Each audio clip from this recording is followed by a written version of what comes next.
Greetings, Splash here with another vague comic review, and this one is The Unstoppable Doom Patrol by, I believe, Calvin.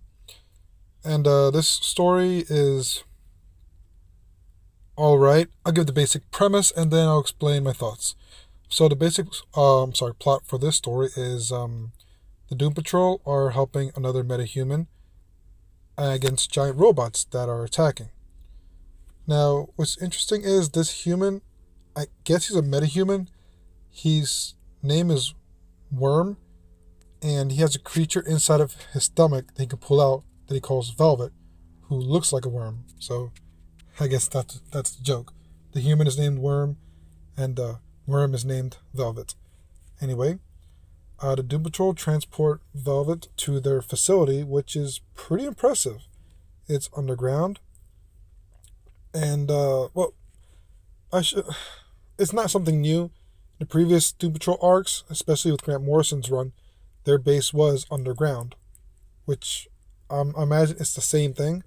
So anyway, we see other characters in this facility that were in previous arcs. So I kind of like that. If you don't know who they are, to give you a quick rundown.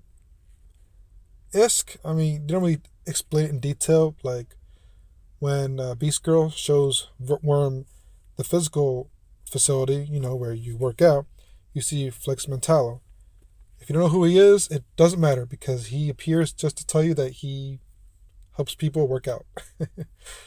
And then there's also a place that, let's say, for therapy, which I think is pretty cool.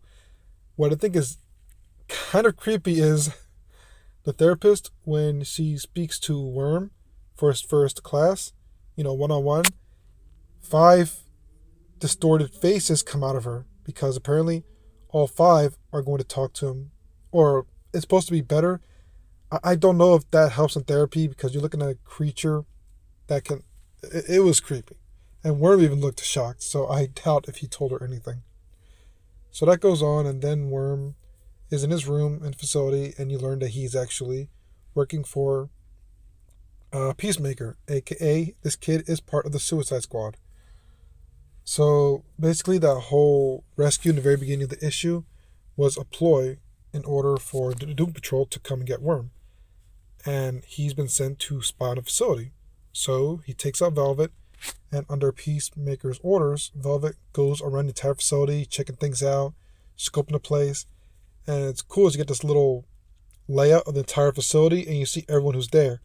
And if you know who they are, they call each other by their names.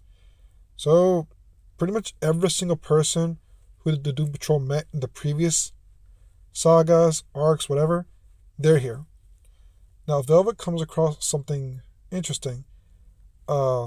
Giant Vought, or how to put it? It's a, what do you call it? The thing they put people in, like Luke Skywalker or Goku when they're recovering. I guess a chamber of sorts with liquid. And on top of it, it says, I think, Chamber 2.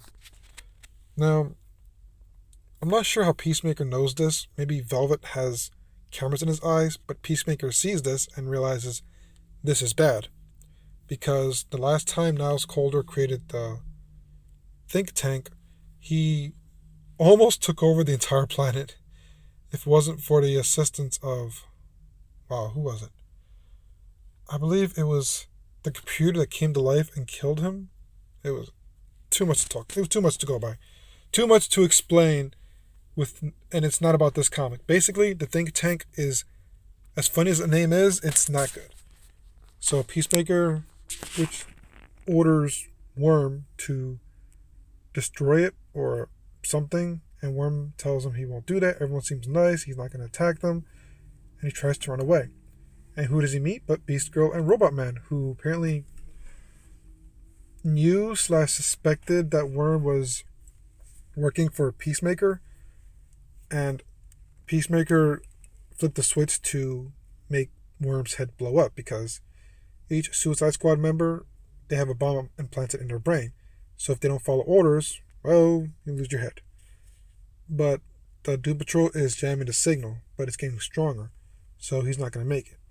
So Worm gives Beast Girl Velvet and tells him he's sorry. Robot Man tells him, he has to toss him up because he's going to explode. He does, and the kid blows up. And Peacemaker is getting an earful by his superior because he'd have to do that. The Peacemaker tells him it's fine. The true Suicide Squad member is not actually Worm, it's Velvet, who I guess is still working for them. Yeah. Alright.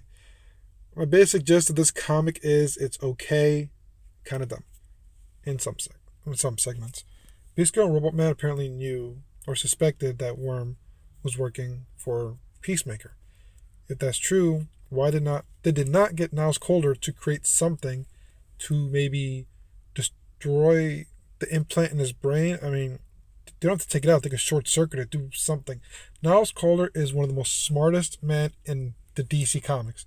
I can't believe he wouldn't have figured out what to do. Or heck, the moment the kid walked in the facility, didn't they have metal detectors? I assumed they have detectors that can detect any type of metal because, well, they're being hunted. I don't know. I think it's kind of dumb. And I don't get what Peacemaker expected Worm to do. He's a kid. He does not know how to fight. He infiltrates. That's it. I don't know what he expected Worm to do. And you saw in the think tank, a guy was in the tank who noticed Velvet. So, I don't know. And apparently, yeah, the chief, well, Crazy Jane's personality, the chief, she is the leader of the entire Doom Patrol. Niles Caulder, he's just the science guy who works for them. Although he does try to give her plans here and there, she doesn't agree with any of them because apparently he's been trying to constantly take back control. I don't know what's going on with that because the last issues I read, well, I'm not going to get into it because it has nothing to do with this comic. And this comic, unless they try to explain it to you, I'm not going to try to explain it because this is supposed to be for new readers. And it's been okay so far, but I don't know. It's not been clicking with me. Funny thing I noticed when the Doom Patrol were fighting the robots by Peacemaker in the beginning, they reminded me of the robots from X-Men, those giant purple ones whose names I can't remember. The Sentinels, yes. They look like the Sentinels. So this comic, it feels like they're trying to make an X-Men comic, but instead of with mutants, it's metagenes. Unfortunately, I don't know if it works because before this comic, yeah, people were afraid of metahumans, but just as many loved them. They liked them.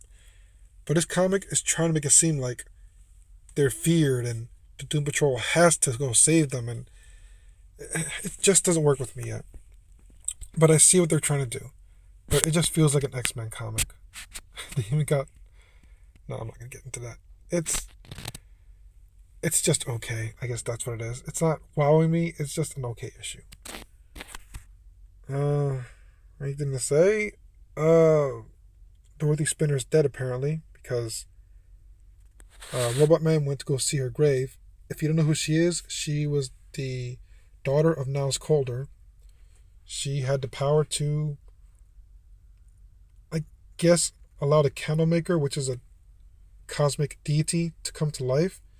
If she blew in a candle, that's a whole can of worms that I can't open up either because those previous arcs with Grant Morrison, they were fun, but it would be way too long to try to explain it in a comic that was not meant for this.